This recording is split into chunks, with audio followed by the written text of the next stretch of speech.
Welcome to the Evolution Partners podcast, where I talk with the world's leading thinkers, planners, and doers who are helping to build great companies in their own way. We learn how the work they're doing is creating an impact and get to know a little bit more about them and what makes them tick. This episode is brought to you by Evolution Partners, where we help leaders to confidently build enduring great companies using our proven, structured, strategic planning process that ensures you build and execute the right plan. Check us out at evolutionpartners.com.au. Also, you can check out our books, Made to Thrive, outlining how to be a great CEO, as well as Onboarded, which is about making your new hires more effective faster. Travis Luther is a sociologist, entrepreneur, and five-time founder with 2 successful exits. He spent the last year interviewing terminally ill individuals, many of them entrepreneurs, to explore the raw truths, regrets, and values that surface when people confront their own mortality. The result is his forthcoming book, What We Learn When We Learn We Are Dying, Life Advice from the Terminally Ill, where he distills those intimate conversations into powerful lessons about living with purpose, presence, and authenticity. He's also the creator of the Time Traveller Method, a framework that helps leaders move beyond past trauma and design a future rooted in meaning. Travis brings a deep personal insight to his work, shaped by his own experience losing his father and his background leading companies and communities, including as a former president of EO Colorado. Today, we'll explore what dying people can teach us about living fully, how to close the gap between our lived and unlived lives, and what matters most in the end, and how founders can realign success with meaning before it's too late. Travis, welcome to the podcast. Thank you for having me, Brett. Well, as I mentioned before, I feel as though the more I've investigated the topic, the more I've been delighted that you've joined us today. And as the audience has already picked up, it's I think that we're in for a fascinating conversation. Perhaps we can start off. How did you end up researching this topic? Tell us a bit about your background as an entrepreneur and how today you end up speaking about this topic to audiences and with a forthcoming book. Yeah, I will tell you that it was a total accident in some ways, and in other ways it feels like it might have always been my destiny, which is kind of an interesting thing to say. But yeah, I have been an entrepreneur for 25 years. I've had a number of businesses, many more failures than successes. But over the last 10 years, I built two pretty good companies, Queen Anne Pillow, which was a luxury pillow manufacturing company, and a company called TrialLine, which is an interactive timeline software for lawyers. And I was just kind of coming into a place in my life where I was thinking about what I wanted to do next. I had been in these businesses for a long time. I had a partners in each of them. We were discussing what we wanted to do next, and decided it would be a good time to sell. So over the last 4 years, I sold both of those companies. And then after, so probably about a year and a half ago, after kind of getting through the companies and my responsibilities there, I decided that I wanted to return to a more academic and writing life. This was kind of, even when I was running my companies at different points, I was still going to college, then I was going to graduate school. I had even entered a PhD program for a little bit and had one of those Just weren't busy enough. One of those moments where, I had a line of employees at my desk and my phone ringing off the hook from customers, as well as, emails from professors saying, hey, you have this 50-page paper due in the next, 24 hours. And I realized I had to make a decision there about my academic career, my business career. And at that point, it made a lot of sense just to continue to pursue business. So that's what I did. But I've never lost the enjoyment of teaching and doing research. And so when I finally got a little freedom and time to think about what I wanted to do next, I said I was going to dedicate myself to some of the work I was doing at the intersection of trauma and entrepreneurship.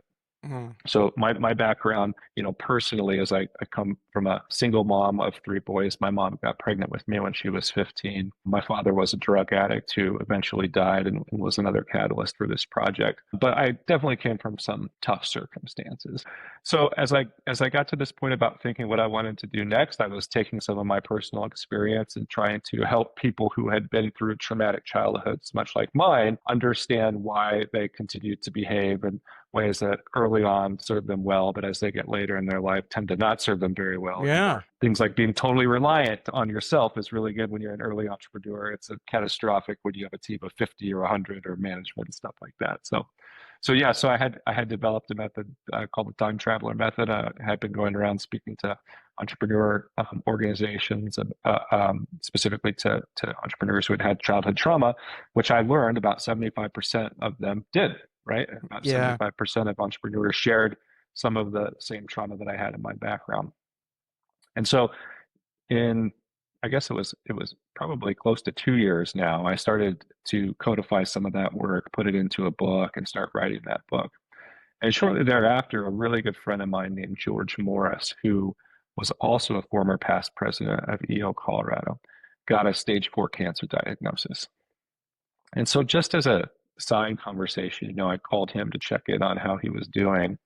And I told him that, for a couple years, I had been thinking about this idea of interviewing people with terminal illness because I did lose my father from his addiction. He ended up getting liver failure, being put in hospice. He was in hospice for about a year and eventually passed away. But when he did die, I was a teenager.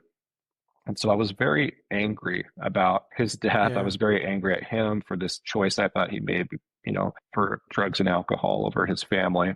And so, I didn't really engage him in those final months. In fact, I tried to ignore him largely. He would try and call me and talk to me, and I would mostly ignore his phone calls. And then he died. And I didn't think much about the fact that I hadn't engaged him until I had my own kids. And I have two teenage boys now. And, there's this thing that I think all young men who lose their fathers go through where you still have this pining or this urge to look to a male figure or your father for advice. And I had many of those moments in my life, but there was nobody to go to, as Yeah. I had my own kids. And so I kind of suffered with that, to be honest. And I started to regret not engaging my father more. So when George called, he was almost a perfect person to talk to about this because he had also lost his father when he was a teenager. And Yeah. so he and I, in a strange way, had kind of bonded about that or over that. And I said, George, I have thought for a number of years now about doing this project, interviewing people with terminal illness to kind of gather their last bits of wisdom and advice and maybe get a little closure for this hole I've always felt for not engaging my dad as he lay dying. I said, what do you think? Is it too self-serving? Is it too morbid? And he said, no, I think it's a great idea. And in fact, I'd like to be your first interview.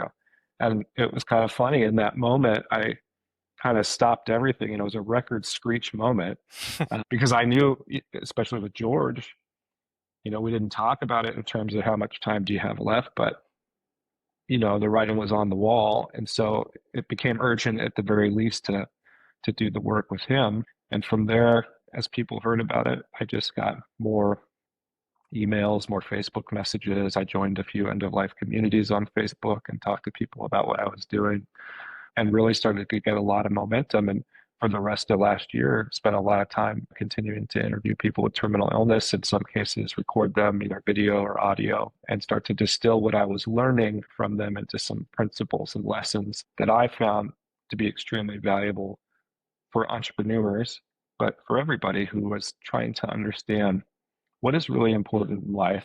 How do we know, right? So, Yeah. um, and how can we use what I'm learning from my interviews to kind of re-ground us or put us back in the priorities that matter most, at least that we know from the dying are going to matter when we're lying on our deathbeds.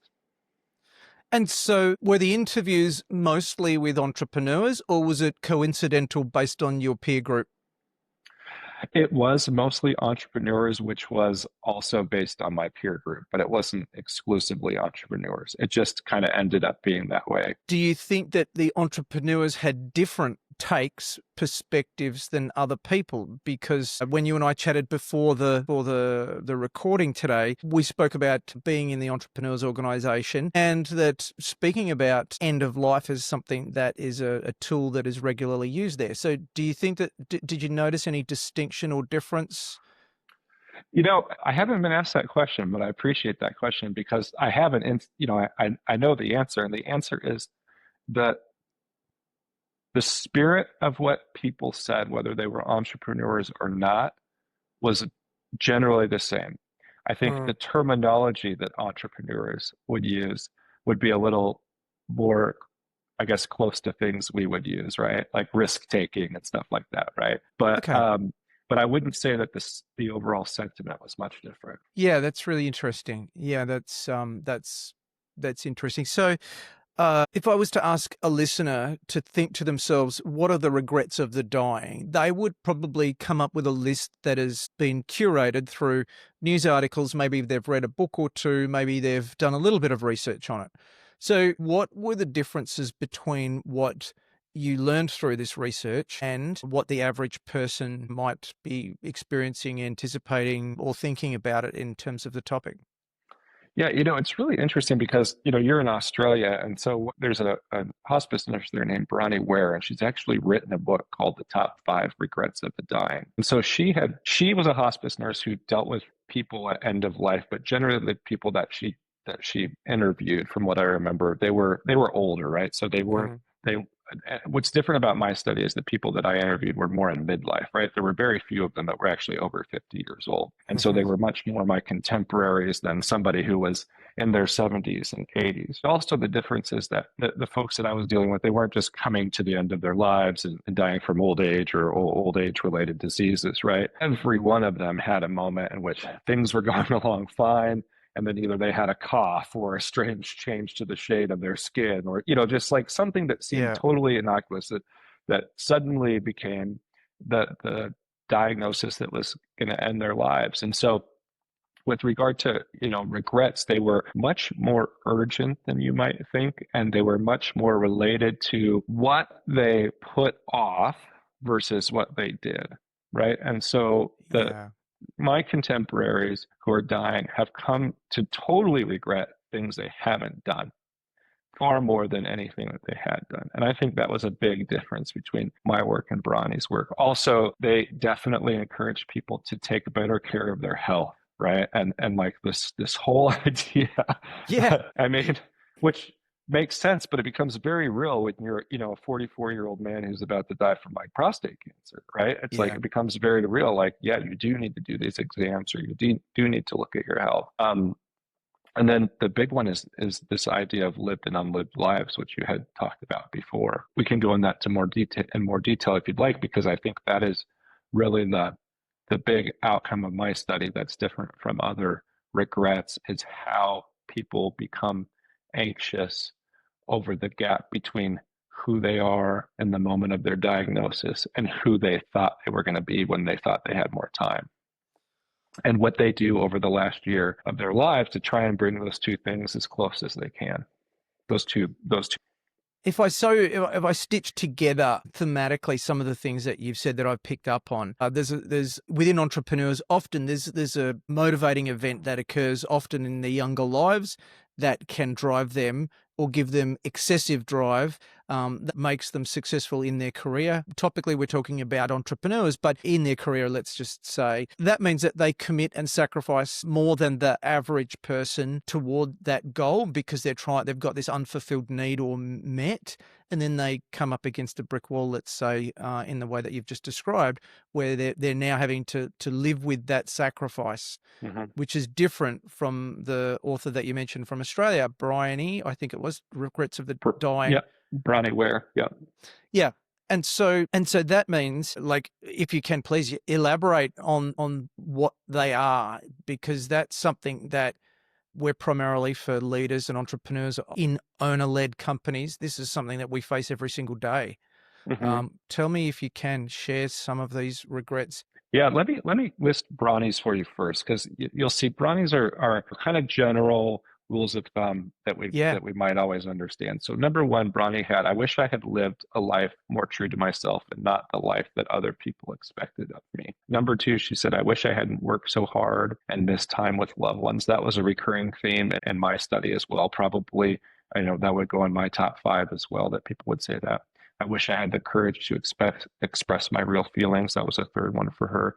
4, I wish I had stayed in touch with the people who mattered. That was one that overlapped in my study as well. And 5, she said, I wish I had let myself be happier and stopped waiting for the right time. This is her paraphrasing the people that she talked about. Some of the differences in mine were like a little more immediate and specific. And I think one of the top ones was that people stayed in roles or relationships too long. They talked about that, whether it was Huh. romantic roles, whether it was leadership roles, whether it was volunteer roles, but they stayed in these roles out of this sense of fear that if they left them, not that it was going to do something to, um, uh, not that it was going to be a reflection on who they are, but to their identity, right? And that that the perception of themselves as a good person or a helper or somebody who wanted to be taken care of or wanted to take care of other people would suddenly be erased. So I thought that was really interesting, and very specific, right? Because I think that we do all have that sense with either people or roles or positions that Yeah. we've been in far longer than we should be, and we need to get out of it, but we have a really hard time doing that. And one of the other reasons I think that is, and one of the regrets that came, or one of the principles that kind of came out of my study for how we might live better, is this idea of just being more honest, faster, right, with everybody. And so I think that kind of leads into that relationship role too. Is like in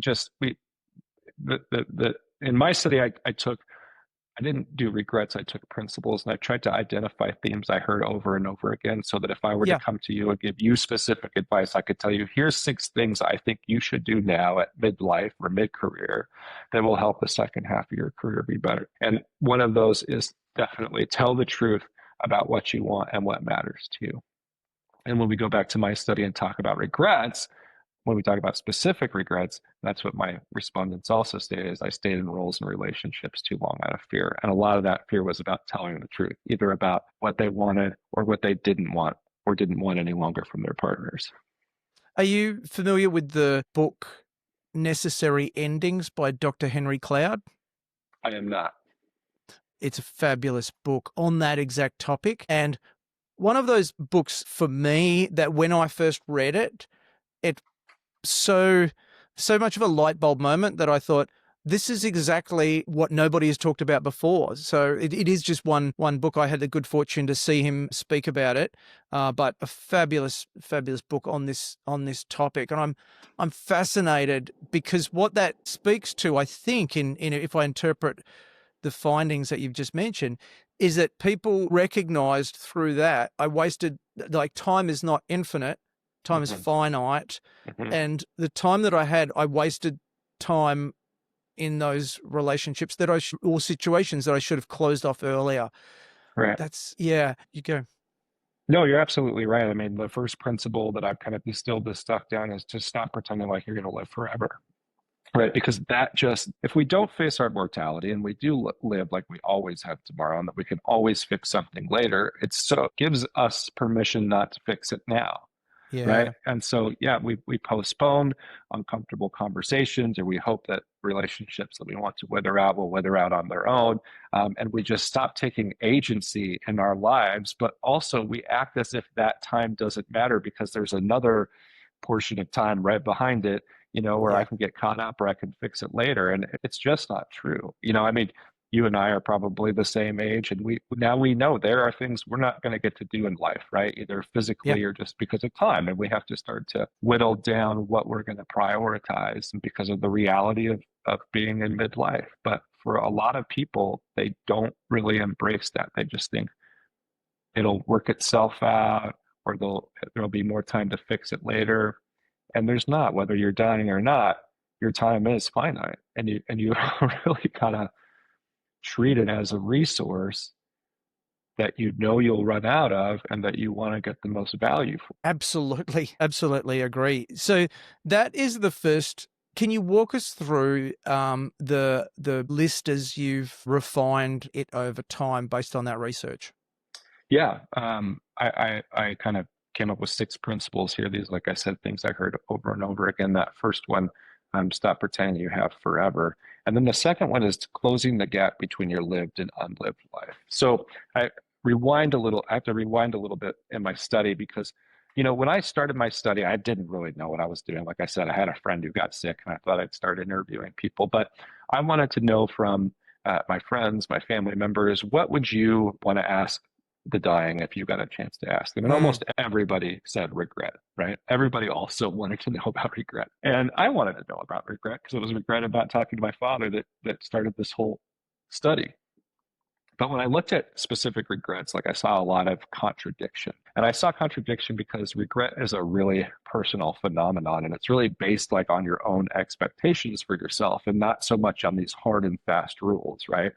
Get a dog or not get a dog or whatever. Like these are, it's just, to me, I realized there was a flaw in my thinking if I could collect a bunch of regrets, I could give the inverse of the regrets, which would be advice, and then everybody could go on living a better life. And I just didn't find that. I found like a lot of consistent inconsistencies. But a big surprise in what I found, something that I wasn't looking for, is the degree to which people blamed themselves for their cancer diagnosis. And so this was something Okay. like wasn't even on my radar. I wasn't thinking about it at all. I heard it once, I heard it again, and I heard it a fourth time, a fifth time, a sixth time. I think maybe on the seventh time I asked, do you think that you have something to do with your cancer diagnosis? And not like, oh, I lived under power lines or I drank radioactive water. But what they all said was that the stress and anxiety of burying down deep inside who they thought they really were so that they could live a life on a path that they thought was prescribed for them or that they should do based on their family's expectations or societal expectations had caused stress, anxiety, inflammation, whatever you want to say, that had played a role in their cancer diagnosis. And so when I Wow. started to explore that sense that they were, like, again, that they were responsible for their cancer diagnosis and started to ask why, I came up with this idea or this concept of the lived and unlived life. And that started to help me explain the regrets of the dying in a way that wasn't about specific regrets, but what is this feeling of anxiousness that everybody has and where does it come from? And where it really came from, which was where it came from universally, was again the distance between who these people were at the time that they got their diagnosis and who they always thought they were going to be as they were growing up. And quite often those paths were two different paths. And so Yeah. I actually read this term in a different book, but we used this term, the lived and unlived life, and then started asking questions around that. And so the second principle of my study is that you need to try and start bridging the gap between your lived and unlived life. And you have to do that first. That's why the first principle is stop pretending that you're going to live forever Yeah. because you need to do it now. The time is now. So yeah, that I think to me was the big discovery, is this idea of a lived and unlived life, and that when we feel anxiety, anxiousness, or frustration, we don't generally feel that just because someone's doing something specific to us, but we feel it chronically because we have this gap between who we are and who we thought we would be. Can you give us an example of the difference between a lived and unlived life? Yeah, I mean, I would say like in my own life, I can give you an example. I always loved entrepreneurship, but I was in a couple different industries. And as I got to the later part of my life, I looked back at something I had started 18 years ago as a side project to help lawyers who needed technology and realized, oh my gosh, I made a career out of this. And Yeah. if you would have asked 25-year-old me, hey, Travis, would you have ever had a 20-year career in legal technology, I would have said hell no, right? Yeah. Because even myself, I was previously a musician before that, and a writer, and that was the person I thought I was going to be. And I'm not trying to take anything away from my career. I made good money. It definitely provided for my family, but I also slightly fell into that trap of living the life I thought I should because it made money, it paid the bills. Yes, it was rewarding, right? At times it was very rewarding, but it never quite felt like me. It never quite felt like the expression of who I was. And there have been a number of times in my life where I've made decisions like that, where I know that I wanted something. I told people it was important to me. And then when it got time to do it, I either let myself or someone else talk me out of it because it didn't, quote unquote, seem responsible. How have you changed your life since this study? I'm going to go back to the list, Yeah. but I just want to pick this up. Yeah, so it must have had a profound impact on you, I imagine. There would have been tears and amazing stories and everything. Like, how have you changed your life since you've done the Yeah, study? I'm so grateful for getting in this position, I always thought of myself as a self-reflective person. I always thought of myself who mostly did what I wanted when I wanted to do it until, yeah, I really sat with these people and could empathize with their pain and disappointment of not, and then feeling my own almost guilt in a way that I have a chance to change, right? Like I have a chance to unify my lived and unlived life. I have a chance to stop worrying about petty things. I have a Yeah. chance to stop thinking money and achievement is everything. I have a chance to call people that I've been out of touch with for a long time.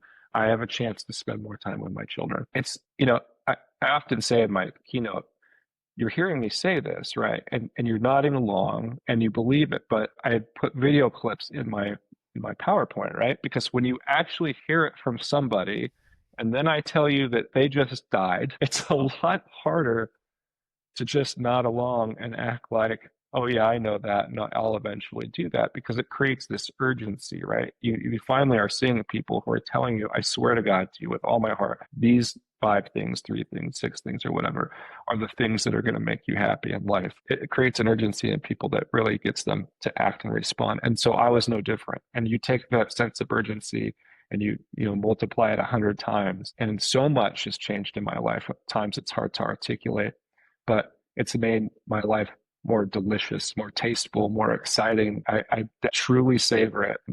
I was sitting at the pool yesterday, most of the day yesterday, doing nothing. And I asked myself, would I trade this day for anything else? Would I trade this day to go back upstairs and go to work? And I was like, no. I mean, this is what I do, the things I do for, so I could have days like this. And so just being able to reflect on that and ask myself, would I trade this for anything? Now, scrolling on my phone, would I trade that for anything? You bet I would, right? There's a lot of times where I'm doing things and I have to ask myself, am I really willing to trade this part of my life for this right now? So that's been probably the biggest takeaway for me personally. Yeah, that's really good. Thank you for sharing. Let's move on to number 3. Yeah, number 3 is redefine success on your own terms. And what this means is quite often as entrepreneurs, we define success as revenue, status, number of homes, number of franchises, right? All quantifiable items that at the end of the day have some kind of monetary value.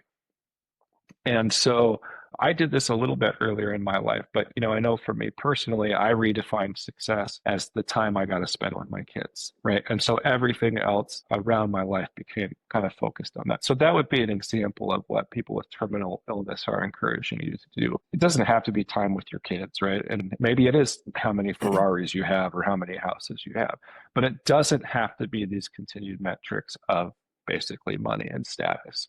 And there are some people in the study who, like I said, weren't entrepreneurs, or there were people in the study who used to be entrepreneurs and they weren't anymore, and they weren't necessarily rich.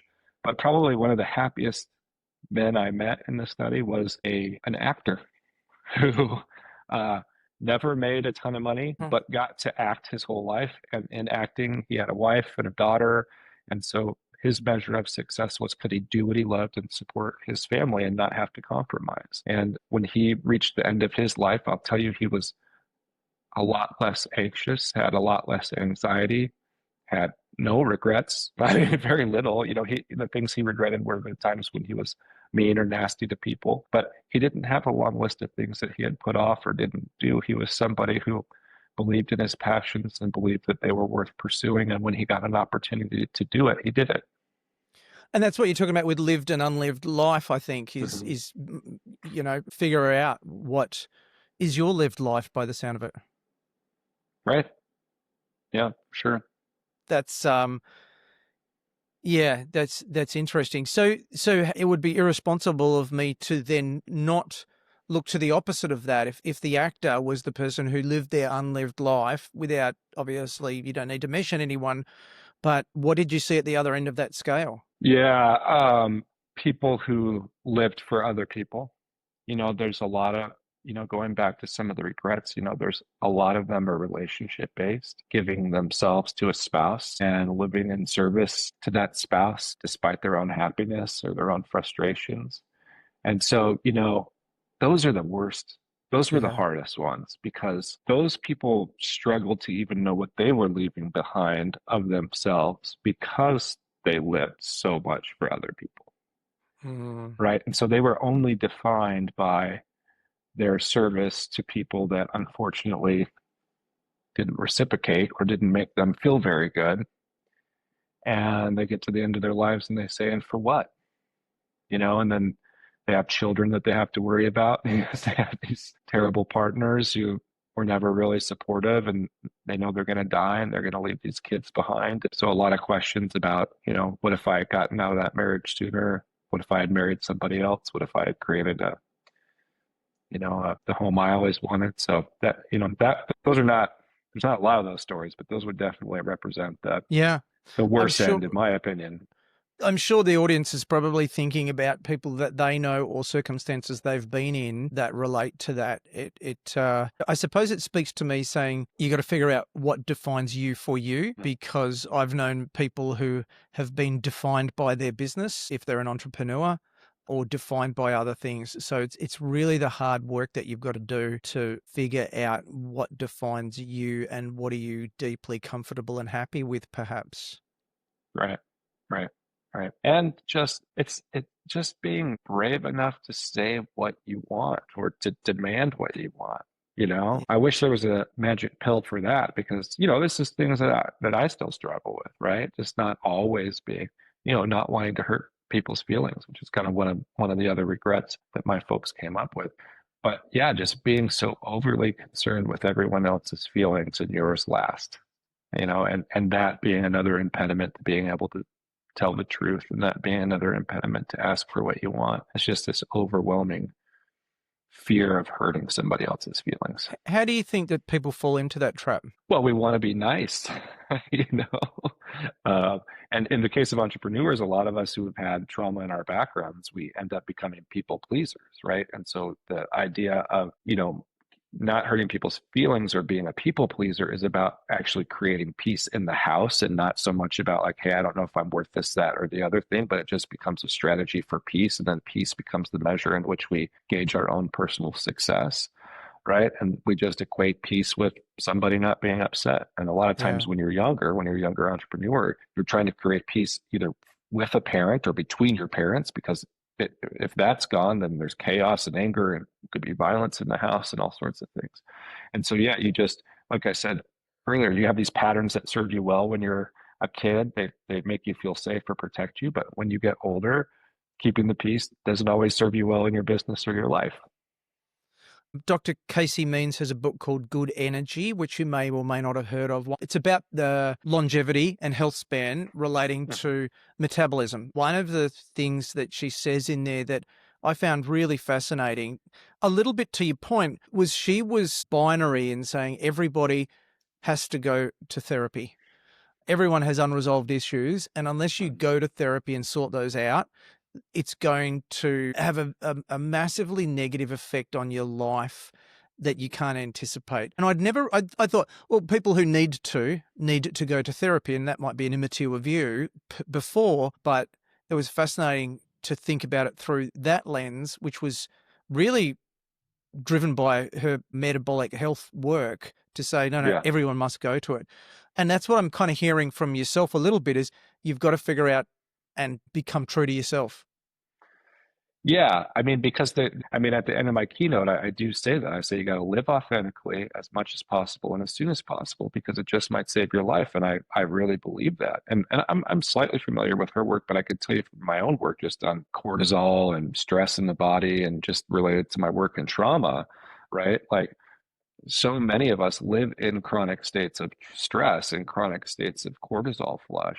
And I don't know that I necessarily agree that everybody needs therapy, but I do think we need a societal shift in which we talk about how do we express stress in a healthy way? How do we acknowledge that we're living in stress or under stressful situations so that we're helpful to each other to flush that cortisol out of our system? And I think in the absence of a support network like EO or good friends or family or people who understand the biological consequence of stress, that yeah, therapy is probably a really good place to be for sure. Let's move on. Tell us about number 4. Number four, I love this one. Love like you're leaving. And this is just kind of another practice of being present and telling yourself that tomorrow is not guaranteed, that you have today. And while you have today, be free to love, be free to forgive, right? Be free to reach out to friends. I mean, be free to be kind, but love like you're leaving. I mean, that on gosh, so much could be solved if you just didn't think that you could work out your problem or your fight tomorrow, right? Like they Yeah. say, like don't ever go to bed angry. If you can apply that if you can apply that to more places in your life, you may not even be angry as much.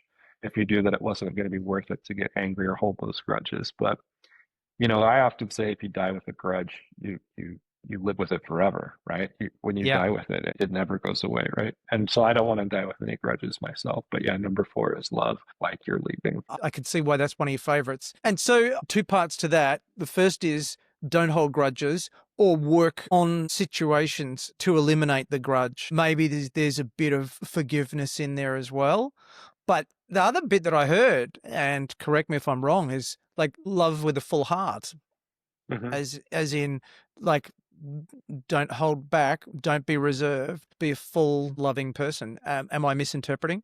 No, you've absolutely got it. I mean, and I've, incorporated I love you into the end of phone calls with my guy friends, and I've just tried to make sure people know I love them as much as I can.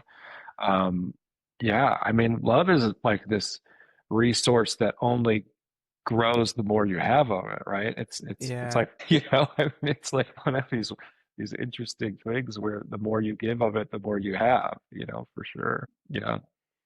Awesome. Let's move on. Number five. Yeah, number five, I've kind of talked about quite a bit, but tell the truth about what you want, right? To both yourself and the people you around you.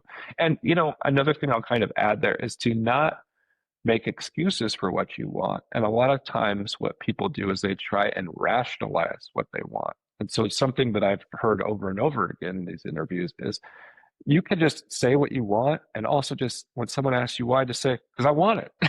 Just because I do, without having to rationalize every little thing that you want or quantify it into, vacation days or status or money or anything. You just say, I know the things you want and say you want them because you want them without Yeah. without having to rationalize them to yourself.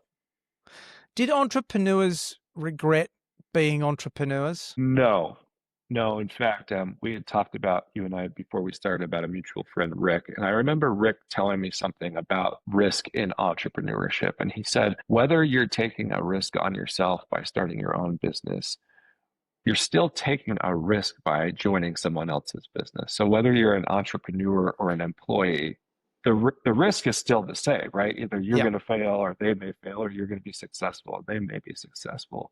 And he said taking a risk on himself had always brought him more success and been more rewarding than living under someone else's dreams and vision. Which is probably coherent with a perspective pre-diagnosis for many of the people, I imagine. It's a mindset as well, and it's probably a semi-mature mindset in one respect. And so they maintained that, and they didn't necessarily look back at the regret, because the old adage, I think, is that people would, on their deathbed, say, oh, I don't wish I'd spent more time at the office, or I wish I Right. hadn't spent as much time at the office. Yeah. And so that it's drawing a parallel to that, but it comes from a different mindset of an entrepreneur. Yeah, I think one thing I would say from the entrepreneurial perspective that was different on the risk is I did hear a number of times people not so much saying that they wish they hadn't taken so many risks, but that they wish they had been a little more focused, right? And that's like just something you hear from entrepreneurs anyway, whether they're dying Yeah. or not, right? I had multiple businesses too, and going back to my own change in life, this move back into research and writing and doing some of this, reflective work was part of me also saying, I want to do one thing, right? I want to help people. I want to help them in this way. And I want to do it through books, workshops, and keynotes, right? And then just saying, no other distractions, right? Like Yeah. you've Yeah. sold your companies, you've given yourself this time, this space, and this place to do it. Please do it without any other distractions. And so that's what entrepreneurs tended to regret was just kind of losing focus. And it's almost a business lesson, because the business lesson there is, they're basically saying, if I had stayed focused, there'd be two outcomes. I would have got a lot further in my career, and I would have been a lot more financially successful, and I would not have put my family through so much of the stress of these kind of side projects or unrelated projects, right? Yeah. Which you could say whether you're dying or not. And you touched on finance. Was money a topic at all? So money was a topic, kind of, right? Money was a topic. I mean, everybody realizes at the end of their lives that no matter how much money they have, like, it's not going to solve their problem. When they get a terminal diagnosis, the only thing they care about is either, can we cure this, can we fix this, or can we slow it down? And so the difference between somebody, with $100,000 and $100 million, unfortunately, is pretty minimal, right? And so you kind of get that slap in the face, because you're going to get the treatments that are available via the science that's available. You have your diagnosis and your prognosis. You're at some stage. And so money, I would say, so money can't, everybody would trade all the money they had in the world for more time. That's what I'll say. That's what we learn about money when you're dying, right? And we learn that no matter how much money you have, it cannot bail you out of this situation. Thus, having spent so much time collecting it in lieu of being with your children, being with your friends, going on that vacation, it doesn't matter. Everybody will tell you that did not matter, especially Rick, the guy we talked about beforehand. He tells this really sad story in our podcast about this trip they were going to take to Italy. They were going to live in Italy for a year. They'd been talking about it forever. And then a year before his diagnosis, they decided to cancel it one more time because, one other thing had come up. And then 12 months later, he's got this diagnosis. And now he knows it's never going to happen. And then he dies and it never happens. It's delaying this stuff so that you think you can make more money so that you can eventually go do the things that you say you want to do, which is really silly. The money makes a difference in how people feel about what they're leaving their family, right? Whether they're leaving their family in tough circumstances. But the thing that people want to do with their money is always the same when they get to the end of their life. It's not blow it on, untested treatments or witch doctors or traveling all over the world for different cures. Though certainly some people do try that. They want to take their money and go spend time with their families. And so I would see over and over again, they would cash those retirement accounts out, and they would go finally take their kids on those trips, right? Or just spend the time with their families. That's what we see when it comes to money.